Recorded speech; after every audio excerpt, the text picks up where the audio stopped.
Right there, yo, that's that dopeness. Oh! If you haven't had an opportunity to watch Gotham Season 2, damned if you do. Stop listening now, major spoilers, here we go.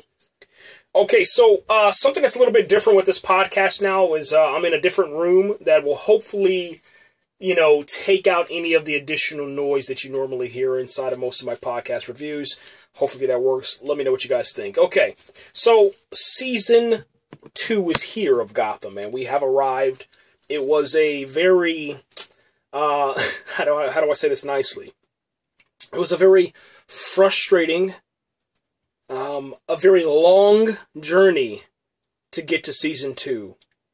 And everything that we went through in Season 1 was worth the anguish and the and the pure, I don't know, just absolute frustration, okay? So Season 2 does deliver with Episode 1. This is a brand new season. It is a season of villains. Gotham is heading in a new direction, and it seems like we're heading in a nice direction, in a good direction that is fun. It's grounded in reality still. And it seems as if it has a purpose now, okay? So that's good. All right, recapping Season 1. Penguin kills off Fish Mooney, which I cried about for, I don't know, maybe 2 or 3 months. And I couldn't believe that they actually killed off Fish Mooney. And it doesn't seem as if she's going to return. I'm hoping and I'm praying that by the end of Season 2, that Fish Mooney comes back, or we hear some sort of news. And I know a lot of people don't like Fish Mooney, but I do. I am a fan of Jada Pinkett Smith, and I love what she did with the character. And, I don't know, I love what she did, and I can't believe it, man. But anyway, Penguin killed off Fish Mooney. He is now the King of Gotham. And Penguin is a different character altogether, man. Number one, his walk is now there, okay? We know that Fish Mooney gave Penguin the walk, okay? And the walk it's even worse now, man. I think his condition is worsening, and maybe, you know, he'll get a doctor to look at it. Who knows, man? Bruce and Alfred at the end of Season 1, they found their father's, or Bruce Wayne found his father's secret lair, and Alfred, you know, was notified, and he was there to see that, his father, you know, Thomas Wayne, had a secret. And I think that Alfred knows about this secret. I'm just going to say that. And the reason why is because he's a little bit weary of Bruce going through with opening the cellar door, man. And that's where Season 2 opens and starts off at. And it's exciting because we know what's behind the door, okay, as Batman fans. And we know that this is going to lead to Bruce taking up his destiny, man. And that's what happened at the end of the episode. I'm going to read this quote, and I'm not going to kind of go in order right now, but this is what he says, man. This is his father, Thomas Wayne, wrote this to Bruce. He says, at the end of the letter, it says, "I beg of you, my son, please choose happiness unless you feel a calling, a true calling." And then after that, you know, for me, it just kind of cued the music for, you know, The Dark Knight Returns, or, you know, Batman Begins, or Mask of the Phantasm, you know, Batman the Animated Series, you know, Adam West Batman, whichever Batman that you loved, that's the music that was cued, man. And for me, I loved it, man. I could just hear, you know, the Batman music playing. And, you know, we're looking at this young Bruce Wayne that's about to, you know, take up his destiny with this true calling, man. The true calling to be, you know, the Dark Knight, man. To be Batman, the Batman, okay? So it's going to be interesting of what happens later on the season. But let's go ahead and go into it. So Bruce Wayne and Alfred, man, they head through the fireplace, down this staircase to this secured secret lair door, okay?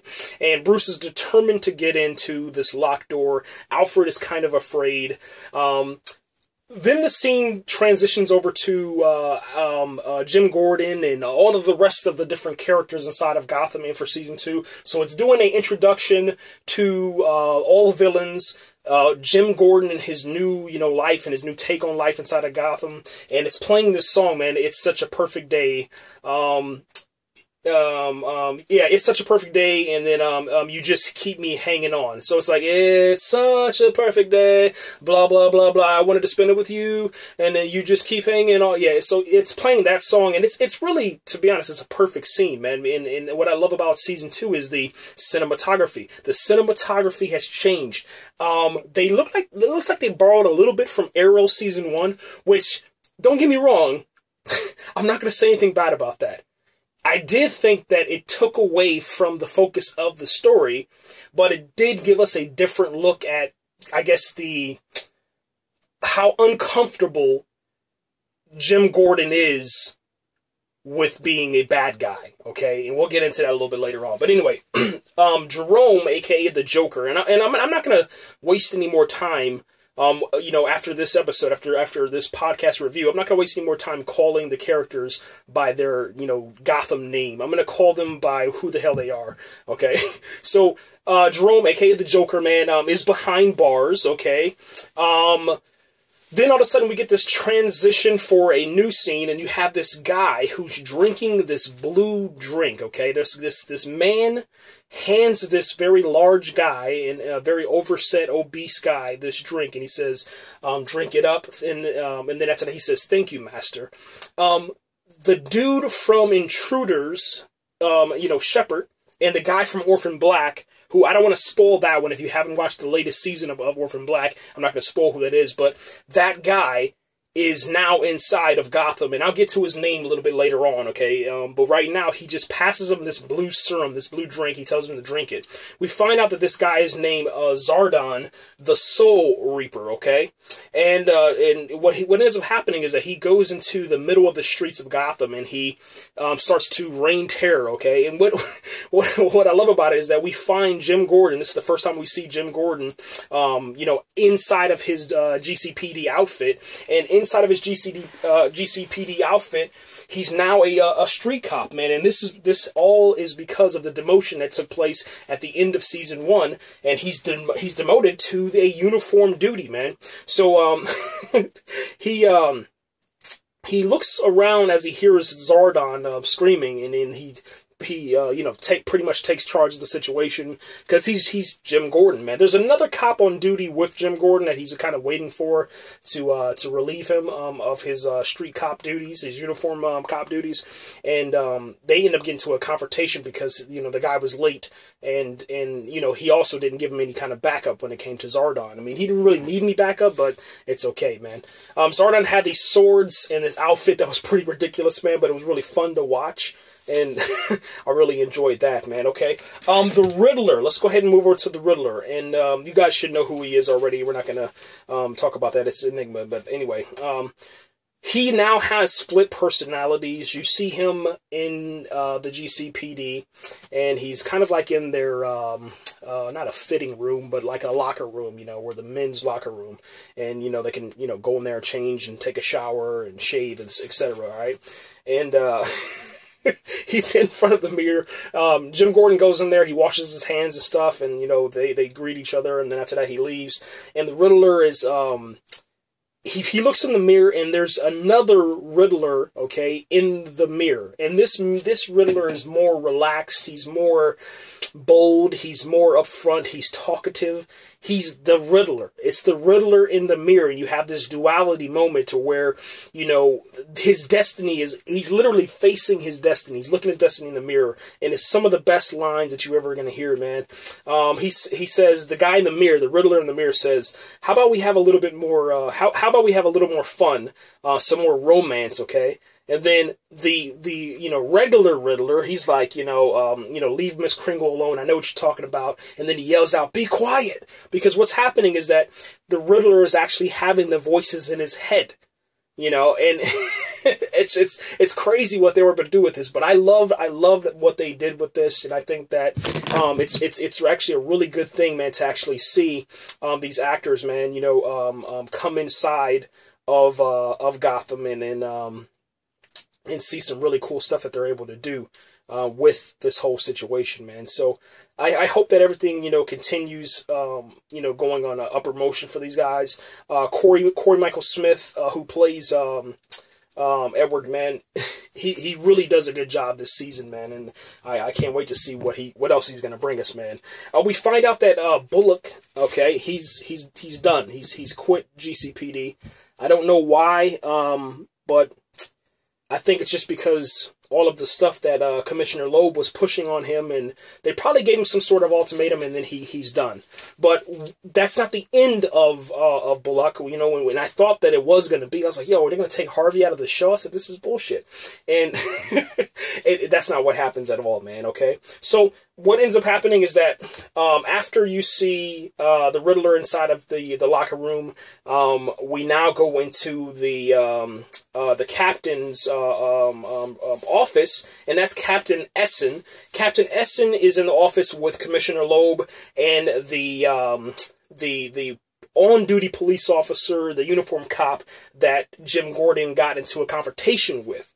Now, Jim is not saying really anything, okay, because he knows the situation, man. Number one, Logue wants Gordon gone. He wants him out, man. And the Captain Essen is trying to stand up for him. You know, she's saying, you're looking at the small picture instead of the giant forest, and Gordon is a good police officer, but Commissioner Logue, pulls rank, and he gives Captain Essen an order, and that's it. Gordon is fired, man.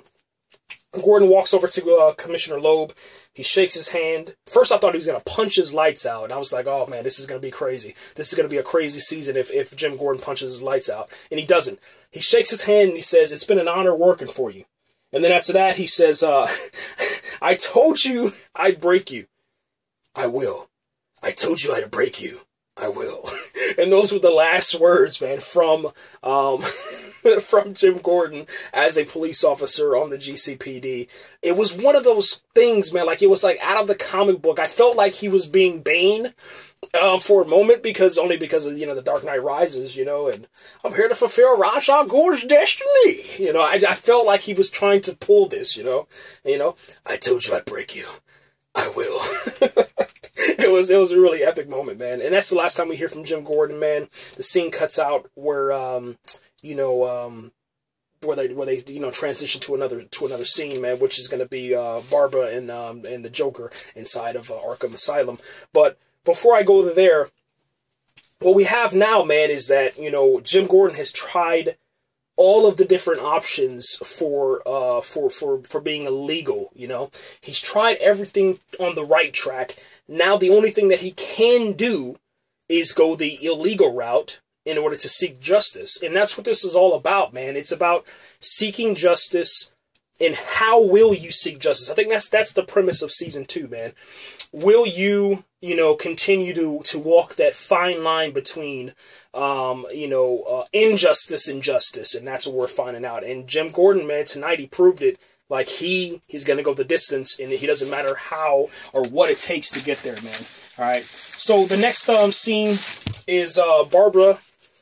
This is Barbara Gordon, man, the ex-wife or ex-girlfriend of Jim Gordon.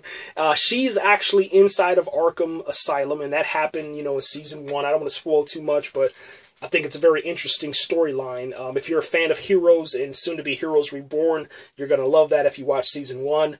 Barbara meets the Joker inside the prison. The Joker, man, wow. What can I actually say about this character, man, besides, first off, if you're a fan of Shameless, you understand, what's going on.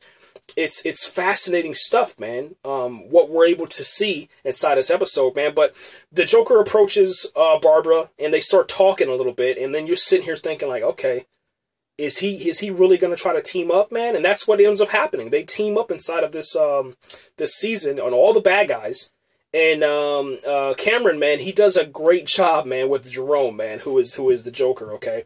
So pretty much, man, he tells Barbara that inside of Arkham Asylum, it's better to have friends than to have enemies, or it's better to have this particular friend. And I'm going to kind of go ahead just a little bit and kind of spoil this, but not too much, because I want to talk about it in depth. But Todd Stashwick, man, which is one of my favorite actors on Gotham, one of my favorite actors in general. He plays Richard Sinus, and that is the Mask, okay? So the Joker's trying to get Barbara to team up with the Mask, and the Mask has all of these connections inside of Arkham Asylum. And if you're familiar with the mythology of the Arkham Asylum and Batman and stuff like that, especially if you play the video games, you understand, what's going on with that. And Barbara, all she wants is a telephone, okay?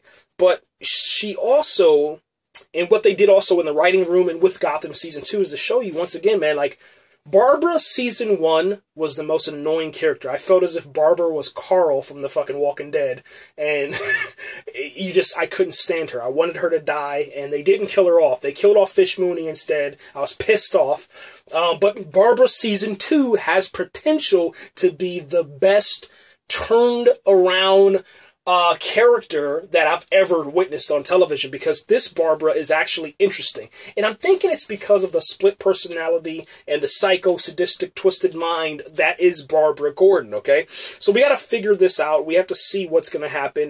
But she looks over the shoulder of the Joker, or to the left or the right of the Joker, and she says, hey, you, come here.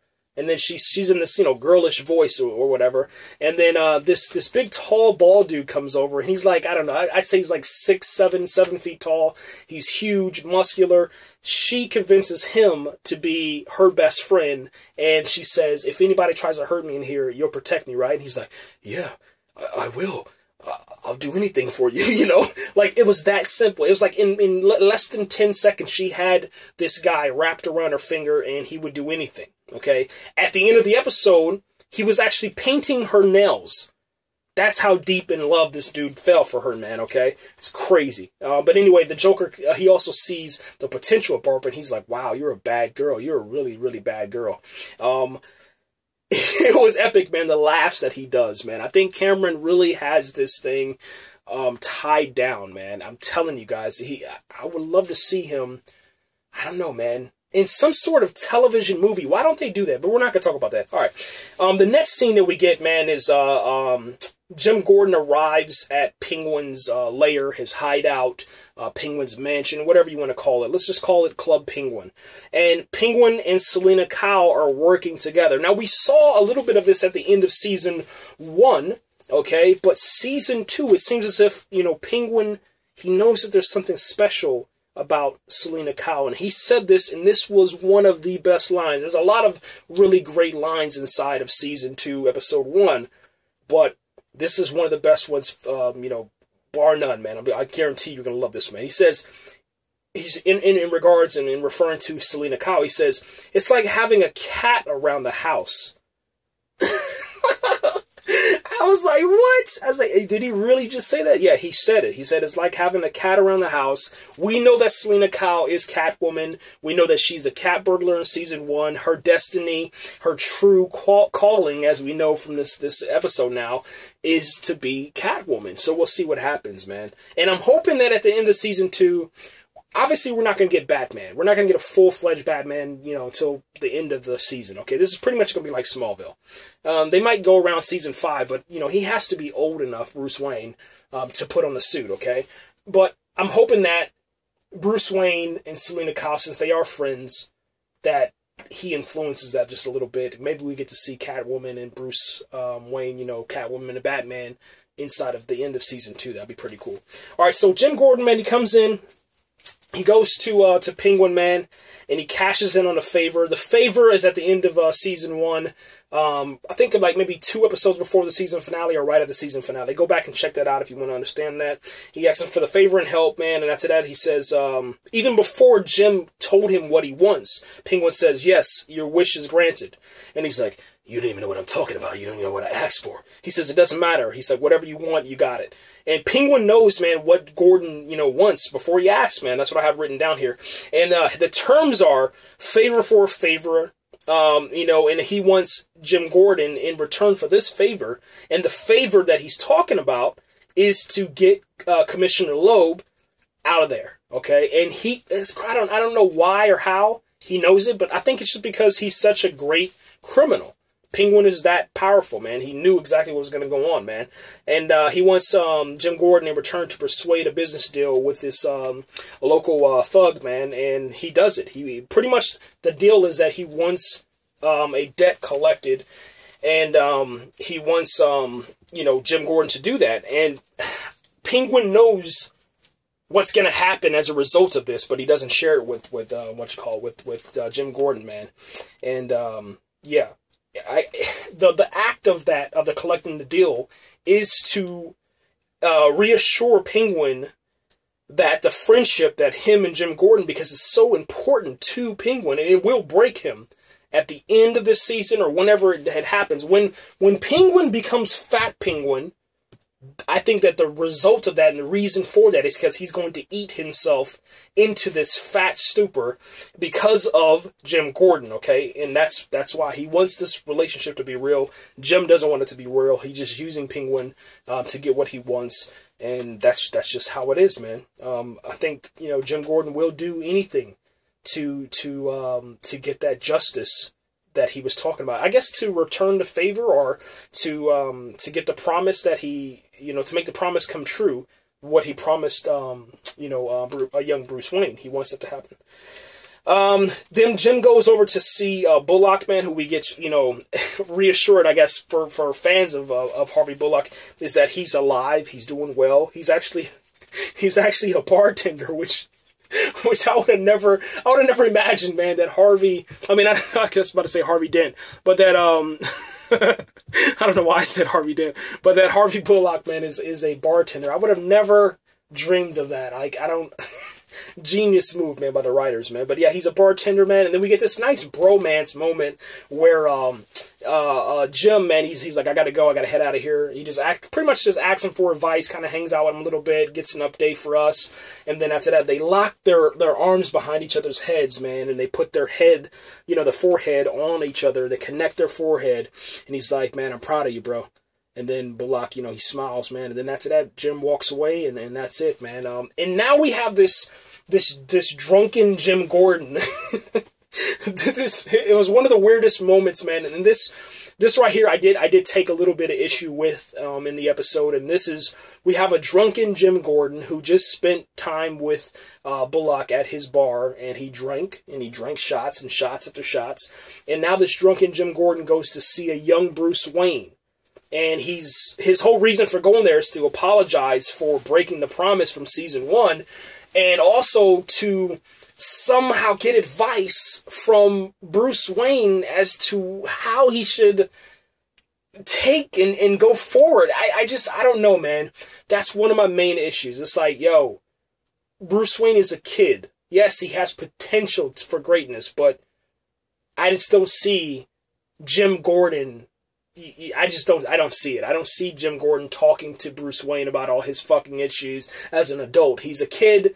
What the hell can a kid possibly know? Not saying that kids don't know anything, no, but get out of here with that. It's bullshit. But that's okay. That's what happened. Cool. Bruce Wayne comes up with this idea, man, that the right way is the ugly way. Sometimes the right way is the ugly way. And it was really, really disrespectful to Alfred, man, because Alfred's trying to tell Bruce, you know, look, you're a kid. Stay in your place. Bruce doesn't really care. He doesn't really have a whole lot of respect for Alfred because, you know, the past issues that they had in season 1. But I think that after the end of the episode, all of those issues should wash away because Alfred helped Bruce with this project, okay? This home project, man, all right? Here's a couple of great lines from tonight. Do you eat peanut butter? The creamy kind. I hope you die screaming, bitch. Fruitcake leprechaun. Crooked punk, bitch. Those are some of the of the best lines, man, from tonight, man. Once again, man, do you eat peanut butter, the creamy kind? I hope you die screaming, bitch. Fruitcake leprechaun. Crooked punk, bitch. Those are the favorite lines, man. Bruce, well, let me back up. After Bruce tells Jim Gordon about, you know, the whole, what did I say? Let me make sure I get this right. Yeah. The right way is the ugly way. After he tells him that and gives him that knowledge, Jim Gordon goes out and he kills. Yes, you just heard me. Jim Gordon committed murder tonight. He shot and killed a bad guy. Now, this is not police officer Jim Gordon. His badge is gone. He's now a civilian. He's drunk, and he goes out and he murders for Penguin. Yes, you just heard me. Once again, Jim Gordon is a murderer tonight. We'll find out if it's actually real. I don't know if it's staged. Who knows? We'll find out, though. I hope not. I really do. That's going to take a whole lot out of me, man. But that's okay, though. I mean, we're talking about a new take on the mythology, and Superman can kill, so can Jim Gordon, so can the whole fucking DC TV universe, okay? Everybody can kill. It's okay. Bruce Wayne makes a bomb inside of his house. Alfred is like, what are you doing, Master Wayne? What are you doing? You don't want to do that. And after that, he says, he says, I'm building a bomb, Alfred. Help me or not, the bomb's still gonna happen. And Alfred is like, maybe we should wait till you're older to open up this door. And he's like, listen, it's gonna happen with or without you, Pops. So you better make sure I do this right, man. Alfred, man, his face, this scene was one of my favorite scenes because his face is just, he doesn't know what to do with the kid. He doesn't know what to do with a young Bruce Wayne, man. So Alfred helps out, man. Hilarious scene. You'll love it, man. Penguin and Jim, they make the deal after, Jim Gordon comes back with the blood money, and it's a bloody deal. That's the only way that you can ever explain it, man. Jim goes back home to his girlfriend, Dr. Leslie, who was played by the absolutely beautiful Moraine. You just gotta love everything that she does, man. I have so much respect for her as an actress. She brings so much depth through the character, and she just brings a presence to Gotham that was just missed, man, okay? Once they killed off Fish Mooney and they brought in Dr. Leslie, I was like, okay, Gotham is still good to go, man. It's still good to go, okay? So, yeah, you'll love that, man. And I'm not going to say anything else, man. Just go watch the scene. You'll understand what I'm talking about, man. All right, so Barbara calls Jim at the home, okay? Dr. Leslie is trying to figure out what's going on with Jim. Jim doesn't really tell her anything as of right now. He just continues to lie. She knows that he's lying. He can't lie. He's a horrible liar. Stop doing it, Jim Gordon. But she's going to get to the bottom of it towards the end of the episode, okay? So, Barbara, she calls Jim. Leslie's like, yo, who is that? And he's like, it's telemarketer or something. Prank call or whatever. And then she just looks at him like, really? And then all of a sudden the telephone rings. Jim Gordon grabs Dr. Leslie's arm and he's like, look, don't answer it. All of a sudden, that's when you hear Barbara. She leaves a message for Dr. Leslie. She's like, hey, girlfriend, it's me. Blah, blah, blah, blah, blah. I hope you die screaming, bitch. And it just sends terror throughout, Dr. Leslie, man. And then she says something about, Barbara just being a woman that just wants to terrorize, and she understands how psychotic that she is as a character, man. So the thing that Barbara was trying to do is actually try to scare, Jim Gordon's girlfriend. She wants Dr. Leslie out of the picture so that there may be a possibility that Jim can get back with Barbara, which is never ever going to happen. But, Barbara's not going to believe that. Dr. Leslie wants to leave Gotham, but they can't. And the reason why is because Jim has done this bloody deal. And he says, I did a bad thing, a really bad thing. And, now Leslie's like, listen, I got to support you, no matter what. And, she's that about it, man. Down for everything, ride or die chick. That's what she is tonight, man. All right, so the next thing, man, we get to see Commissioner Logue meeting with Penguin. And when I say meeting, Penguin and Victor from Season 1, the dude with the powers, if you go back and watch Season 1, you understand what I'm talking about. Penguin and Victor break into Commissioner Loeb's house, and they surprise him in his kitchen, and they threaten him in the worst way. It's so bad, man. And this sad pickle situation that we get in is the rational option is that the Penguin wants Victor to kill Commissioner Loeb. And Commissioner Loeb, he finally breaks down. He's like, listen, what do you want? What do you want? What do you want? Just tell me anything. I'll do anything. I want to stay alive. The Penguin comes up with a deal, and the deal is to reinstate Jim Gordon. that's what happens, ladies and gentlemen. And this leads to one of the most epic moments, man, on Gotham Season 2. Gotham Chamber of Commerce gets introduced, man, to Theo Gallivan, and that's the guy that I was telling you, a couple of pages ago, and that's right at the beginning of the episode, where you have, Zardon. He's drinking this blue drink from his master. That is Theo Gallivan. And Theo Gallivan is from Intruders. He's from Orphan Black. He's from a whole lot more. If you go on his IMDb page and look it up, it is absolutely brilliant what we're able to see. I'm telling you guys, you will love this, man. And the reason why is because we're finally getting somewhere with all the actors and all of the talent, man. I don't know when, how he's being billed as far as on the show, but, you're definitely going to enjoy, what's going on inside of this season, man, now that he's here, man. So Theo Gallivan is pure evil, okay? Pure 100% evil, and it's just crazy, man. The favorite line I had from him for tonight was, "Gotham kind of grabs hold of you. It's such a beautiful place. It's a wonderful city." And then after that, he says, "Commissioner Logue, thank you for your service." He begins to clap. Commissioner Logue steps up to the mic. He was about to try to expose Jim Gordon and the whole situation with Penguin and stuff, but then after that, he came to his senses and he promoted Captain Essen, who is now Commissioner Epson.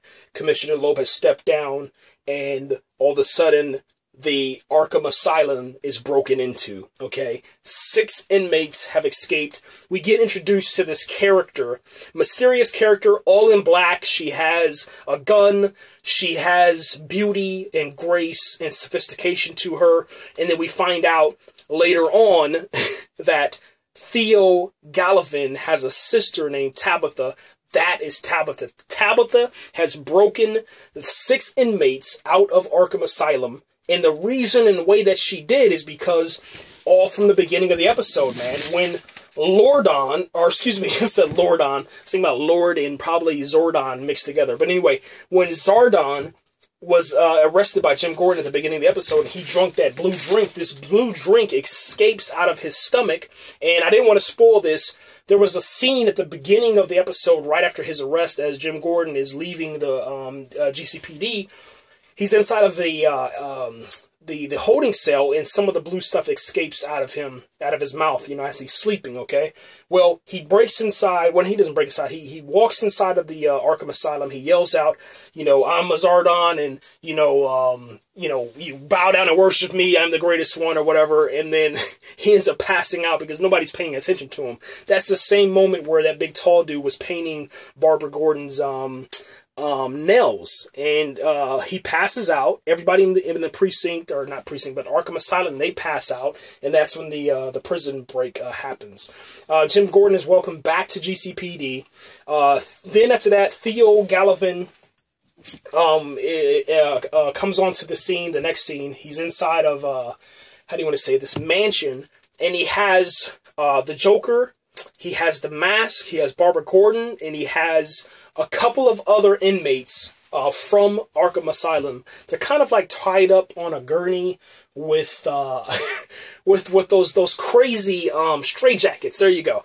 And it's really weird. They're kind of like wheeled in there on these little like the movers. They move the boxes and stuff with it, whatever that's called.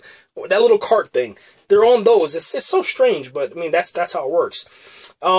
He comes out there and he has this idea, man. He says, "I want to put together this magic team. It's a brilliant, this magic team. It consists of brilliant outlaws, and you guys are selected for a specific purpose. And Gotham will tremble as you take over Gotham, man." And what I was thinking is that this is probably Gotham's Suicide Squad, okay? And it works out, man. It really does. It really works out. I mean, obviously, I don't think that, they're going to turn, some of them will turn good. I think all of them will turn bad. And I think this is probably like the best thing that we can do, to prep for Suicide Squad. So, Season 2 of Gotham is Suicide Squad, the movie. All right, here we go. He introduces Tabitha. And he's like, you know, my sister Tabitha, you know, she was the one that, you know, helped you guys get out. And all the inmates go crazy over it. And he's like, yo, calm down, calm down. This is what Theo Gallivan's saying. Calm down. It's okay. The Mask, you know, Richard Sinus, man, he's kind of objecting to all of this because Theo Gallivan has taken a little bit of interest inside of Barbara Gordon, calling her powerful, beautiful, you know, and kind of like, you know, building her up a little bit too much, man. And the Mask already had his hands, his dibs. He called dibs on Barbara Gordon. That doesn't work out for Theo Gallivan. He thought that the Mask would be, you know, on his side, and he says that's not going to work, man. He says, so my sister's going to take you out outside, and, you know, she'll escort you or whatever. And then he's like, well, if I'm going, you know, the Mask is saying this, if I'm going, then Barbara comes with me. And then he says, I don't know, my friend. I don't think Barbara wants to go where you're going. Tabitha pulls out this whip. She throws it around, or you know, throws it forward. It goes around and wraps around the Mask neck. She pulls him down. She saddles on top of him, and after that, she just begins to stab him. And there's blood spraying out on all of the other inmates. And then after that, the other inmates agree, you know, hey, we're going to join your cause, man. But the look on Barbara Gordon's face, man, you understand that she's like, whoa, you know, I got to get out of here, man. I made a huge mistake, and I got to get my life right. Hopefully that's what she's thinking. She's going to probably try to talk to Jim and maybe convince him or something, but she knows that she's in a bad situation, man. Bruce and Alfred, man, they blow up the door. And inside of the room, the lair, we actually see that, you know, his father was up to something. There was computers in there. There's a light. The light is actually still working, which is very surprising. I don't know how long it's been there, but there's a lot of dust. So it's been closed off for a while. There is a letter that's on the keyboard. It says it's addressed to Bruce. It has Bruce on the outside, just written on there. And after that, Bruce Wayne begins to read this letter, man. And inside the letter, it's pretty much telling, you know, Bruce that if you read in this letter, you know, I'm your father, you know, and I'm dead, okay? And he says that inside the letter, you can't have both happiness and the truth. You have to choose. And then after that, man, you know, at the end of the letter, it says, you know, I beg of you, my son, you know, please choose happiness unless you feel a calling, a true calling. And then after that, we get to see, you know, Bruce Wayne kind of feeling, you know, like this is his true calling, to be the seeker of justice and truth, and to be the Batman eventually, and to take up this higher calling, which Alfred was kind of afraid of, and didn't want him to really, you know, embrace, because I think that he knows something about Thomas Wayne that he's not telling us, but we will find out in season 2.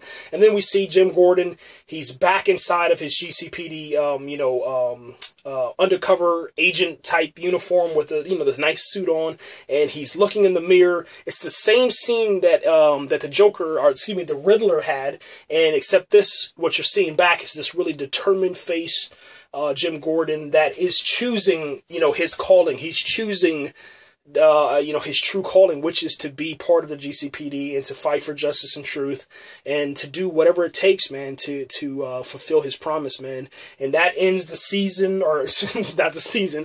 That if it would have ended the season, I'd have gave it, you know, the best season ever. But no, it ends the it ends the episode, and then you know, the Gotham, you know, logo comes forward, and you know, the police sirens in the background, and that's it, man. But I love this episode, man. The rating I give it, man, is 10 out of 10 stars. I think that, you know, this, not the CW, but the DC TV, they understand what's going on now. You know, we had some lessons that we had to learn, and we had, you know, some real issues with season 1. I still gave season 1, man, 9 out of 10 stars the entire season, because I really did enjoy it. But there was just some episodes that should have never happened. There were some editing things that should have never happened, and some characters that shouldn't have been, you know, introduced or killed off. It was just all over the place, and they were just trying to find their footing. And it looks like they might have, you know, a nice thing going on with season 2 right from the beginning. And this kind of reminds me of how, if you watched Heroes season 1, which is an amazing season, then you watch season 2 and you're like, not so much. But then season 3 picks back up with villains, and we're like, whoa, okay, now we're pushing forward. That's what it feels like to me, man. So hopefully everything works out with season 2 and we get renewed for season 3. I'm hoping so. I'm praying so. But it's going to be very, very difficult, because now Gotham is going against Blind Spot and Minority Report. I don't understand the reasoning behind that, but we will have some major issues, man. One of the 3 shows are not going to make it. It's a fact. Just deal with it. I'm hoping that it's going to be Blind Spot being canceled because I really liked Minority Report. But then again, I don't know if Minority Report is better than Blind Spot because the trailer for Minority Report looked horrible. And Megan Good doesn't have a good track record. Megan Good doesn't have a good track record, you know, on television, and we'll see what happens, man. But I'm hoping for the best, man. Gotham Season 2, the episode, once again, let me make sure I can get this right, it's called Damned If You Do, 10 out of 10 stars. We are out of here, ladies and gentlemen. That's 40 minutes. I hope you enjoyed that. If you didn't stay the entire time, I totally understand, man. Come back and listen to it again. And if not, hey, check me out another time or some other videos. Comment, like, subscribe, share this video, and I really appreciate the support, man. We're out of here. Man, that was long, long, long.